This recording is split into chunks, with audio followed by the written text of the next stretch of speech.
Hello friend. तो आज हम बात करेंगे कि एपीएफ फंड का कैलकुलेशन द इजीएस्ट वे में कैसे करें। 3-4 सिंपल स्टेप्स हैं, अगर आप वो फॉलो करोगे तो आप ये कैलकुलेशन कर पाएंगे। मैं आपको एग्जांपल के तौर पे ये कैलकुलेशन फिर से करके दिखाता हूँ। तो ये जो ओपनिंग बैलेंस होता है, इस ओपनिंग बैलेंस को आप अपने मार्च महीने के या फिर अप्रैल महीने के, अगर मार्च महीने में देखोगे तो जो क्लोजिंग बैलेंस होता है मार्च महीने का वो आपका ओपनिंग बैलेंस होता है, और अगर अप्रैल महीने में देखोगे तो वो आपके ओपनिंग बैलेंस में लिखा होता है, तो वही अमाउंट होता है। मैं आपको एक पे स्लिप में दिखा के थोड़ा समझाने की कोशिश करता हूँ। तो जैसा कि आप देख पा रहे हैं कि ये अप्रैल महीने का पे स्लिप है, और यहाँ पे आप जब देखोगे ओपनिंग बैलेंस, तो यही ओपनिंग बैलेंस है वो जो मैंने वहाँ पे मेंशन किया है। अगर आप मार्च महीने की पे स्लिप देखोगे तो ये जो क्लोजिंग बैलेंस आता है वही नेक्स्ट मंथ में आपका ओपनिंग बैलेंस बनता है। अब देखिए कि ओपनिंग बैलेंस पे जो इंटरेस्ट मिलता है वो है थ्रू आउट द ईयर, क्योंकि 7.1% मिल रहा है, तो वो हम लगा देंगे सीधे फॉर्मूले के से। तो ये मैंने लिया, ओपनिंग बैलेंस डाला यहाँ पे। अगर आप पेपर पे कैलकुलेट कर रहे हो तो ये अमाउंट लिख दीजिए, मल्टीप्लाई बाय 7.1%। ये कैलकुलेट करोगे तो ये लगभग सेम अमाउंट आएगा। यहाँ पे मैंने राउंड ऑफ कर रखा है इसलिए ये ऐसा दिखा रहा है। अगर मंथली इंटरेस्ट आपको निकालना है तो यहाँ पे अगर आप थ्रू आउट द ईयर आपका सब्सक्रिप्शन सेम है तो आपको कुछ नहीं करना है, आपको सब्सक्रिप्शन अमाउंट से मल्टीप्लाई करना है 46.15%, और वो निकाल देना है। तो ये यहाँ पे राउंड ऑफ आया है, अदरवाइज ये सेम आ जाएगा। ठीक है, ये करने के बाद आपको मंथली सब्सक्रिप्शन अगर इक्वल है तो मल्टीप्लाई बाय 12 मल्टीप्लाई बाय 12, और उसके बाद आपको ये सारे अमाउंट ऐड कर देने हैं, जिसमें आपका opening balance plus yearly interest plus monthly जो इंटरेस्ट मिल रहा है आपको वो, और प्लस आपका जो टोटल सब्सक्रिप्शन हुआ थ्रू आउट द ईयर वो। ये जो अमाउंट है, चूँकि यहाँ पे मैंने राउंड ऑफ नहीं किया है उसकी वजह से वेरिएशन आ रहा है। ओवरऑल कैलकुलेशन में 2-3 रुपये से ज़्यादा का वेरिएशन नहीं आएगा। इन केस अगर आपका मंथली सब्सक्रिप्शन सेम नहीं रहता और मंथली सब्सक्रिप्शन चेंज हो जाता है तो यहाँ पे थोड़ा कैलकुलेशन टिपिकल हो जाता है, बट मैं आपको सिंपलेस्ट वे में आसान से आसान तरीके में समझाने की कोशिश करता हूँ। तो देखिए, ये मेरा ओपनिंग बैलेंस था जो कि हमने देखा ही था, और यहाँ पे जो है मंथली सब्सक्रिप्शन मेरा चेंज हो जा रहा है। तो यहाँ पे मंथली सब्सक्रिप्शन चेंज होने की वजह से कैलकुलेशन में थोड़ा फर्क पड़ जाता है। ओपनिंग बैलेंस का तो same calculation 7.1% through out the year आप निकाल दीजिए। नेक्स्ट जो मंथली पे है उसमें मंथली बेसिस पे जो है इसका कैलकुलेशन होता है। अब कैलकुलेशन होगा कैसे, तो वही सिंपल फार्मूला PTR जो सिंपल इंटरेस्ट का फार्मूला था, P को मैंने मान लिया है कि जो मंथली सब्सक्रिप्शन वो P है। टाइम जो है वो निकालना थोड़ा सा टिपिकल होता है। तो टाइम निकालने के लिए आप ये समझिए कि 1 ईयर में 12 मंथ्स होते हैं। तो अगर मैंने अप्रैल महीने में कोई अमाउंट डाला है तो उसका 12 मंथ तक मुझे इंटरेस्ट मिलेगा। तो मैंने यहाँ पे क्या किया कि 12/12 किया तो 1 आ गया। तो यहाँ देखिए, मैंने मंथली 12 मंथ लिए और 12 मंथ को 12 से डिवाइड कर दिया तो 1 आ गया। अब यहाँ पे रिमेनिंग मंथ्स बनते हैं 11, तो 11 मंथ डिवाइड बाई 12 0.9।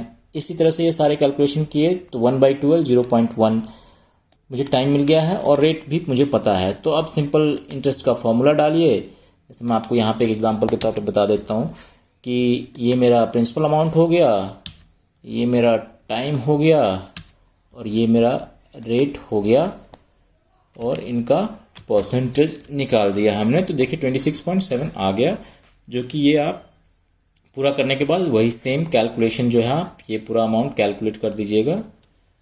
तो यहाँ पे आप ये अमाउंट और ये अमाउंट जो है ऐड कर दीजिएगा। Opening balance, monthly subscription, yearly interest और मंथली इंटरेस्ट जो आएगा वो सब ऐड कर दीजिएगा, तो आपको आ जाएगा ये अमाउंट। ये कैलकुलेशन आप घर बैठे बैठे 5 मिनट में करके ख़त्म कर सकते हैं।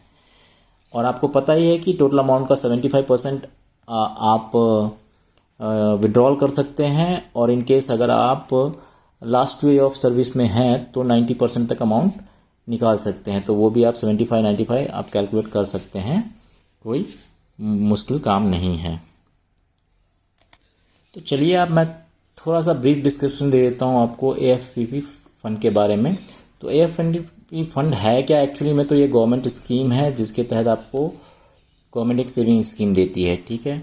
APF फंड कंट्रीब्यूशन की लिमिट्स क्या है? तो मैक्सिमम आप मिनिमम जो है आप वो 6% कर सकते हो, और मैक्सिमम जो है आपका 100% ऑफ बेसिक पे, मिलिट्री सर्विस पे होता है वो। और अगर आपको कोई ग्रुप पे मिल रहा है, जैसे कि एक्स ग्रुप पे और भी कोई ग्रुप पे मिल रहे हैं, तो वो सब इंक्लूड होता है उसमें, तो उसका 100% अमाउंट आप कंट्रीब्यूट करवा सकते हो। रेट ऑफ इंटरेस्ट क्या होता है? तो रेट ऑफ इंटरेस्ट में क्या होता है, at present 7.1% rate of interest है, जो कि रिवाइज्ड होता है एवरी 3 मंथ्स। नॉर्मली पिछले 6-7 सालों से रेट जो है कांस्टेंट ही है, चेंज नहीं हो रहा है।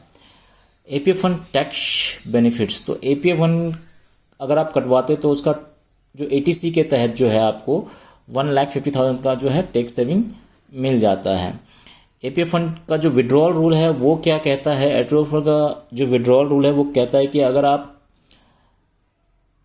जो है आप अपना जो फंड है वो एवरी 6 मंथ पे निकाल सकते हैं, और मैक्सिमम जो है आप 75% निकाल सकते हैं। अगर आपकी सर्विस सिर्फ 2 साल ही बची हुई है तो उस केस में आप 90% तक अमाउंट निकाल सकते हैं।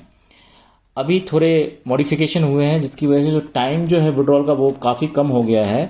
तो विद इन अ वीक जो है आप थ्रू PTO मारते हो तो आपका विद इन अ वीक जो है आपके अमाउंट में पैसा क्रेडिट हो जाएगा।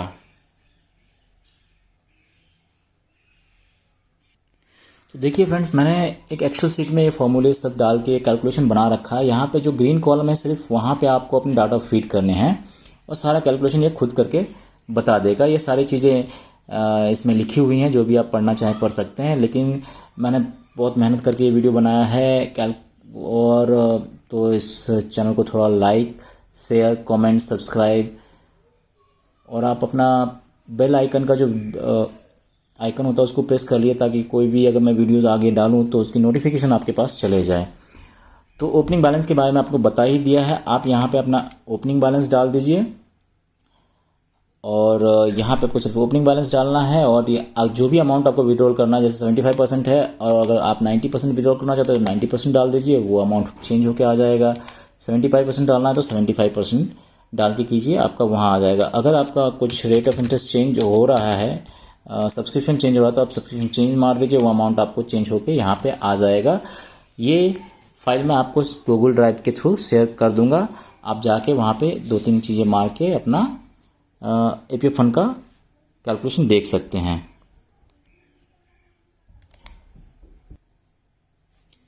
इन केस आप विड्रॉल करना चाहते हैं तो उस केस में क्या होगा कि थोड़ा कैलकुलेशन जो है थोड़ा सा डिफिकल्ट हो जाता है।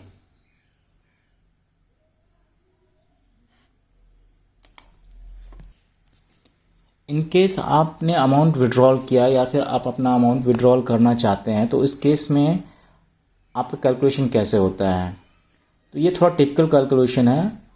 ये मैंने एक्सेल शीट बना रखा है। यहाँ पे आप अपना ओपनिंग बैलेंस डालिए, और जिस महीने में भी आपका विड्रॉल हुआ है वो अमाउंट डाल दीजिए, और जो भी मंथली सब्सक्रिप्शन है आपका, इवन चेंज हो रहा हो या फिर ना चेंज हो रहा हो, वो आप यहाँ पे ऐड कर दीजिए।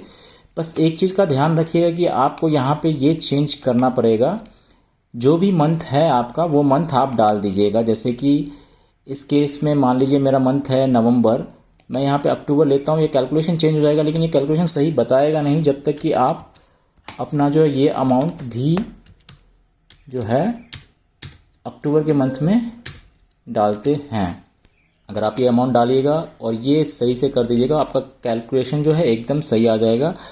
और अगर आपको ये जो भी चेंज करना है तो आप एग्जैक्ट अगर चाहते हैं कि आज के दिन, मतलब इस दिन मुझे विड्रॉल करना है, उसके बाद भी मेरा अमाउंट कितना बच रहा है, तो वो एग्जैक्टली यहाँ पे आपको ये अमाउंट जो है दिखा देगा। और उसके बाद भी 6 महीने के बाद आप विड्रॉल करना चाहते हैं तो कितना अमाउंट विड्रॉल कर सकते हैं वो भी बता देगा आपको। अगर आपको नहीं कि आफ्टर 6 मंथ कितना हो जाएगा तो आप कैलकुलेट कर सकते हैं, यहाँ से सीधे डाल दीजिए, वो कैलकुलेशन आ जाएगा। तो इस वीडियो में मुझे लगता है कि मैंने APF फंड में आने वाली सारी प्रॉब्लम्स का शायद सलूशन दे दिया है आपको। उम्मीद करता हूँ आपको वीडियो बहुत अच्छा लगा हो, और अगर आपको अच्छा लगा हो तो please like, share, comment subscribe और बेल आइकन प्रेस कर दीजिएगा ताकि मेरे वीडियोज़ के नोटिफिकेशन आपको फर्दर मिलते रहें। Thank you.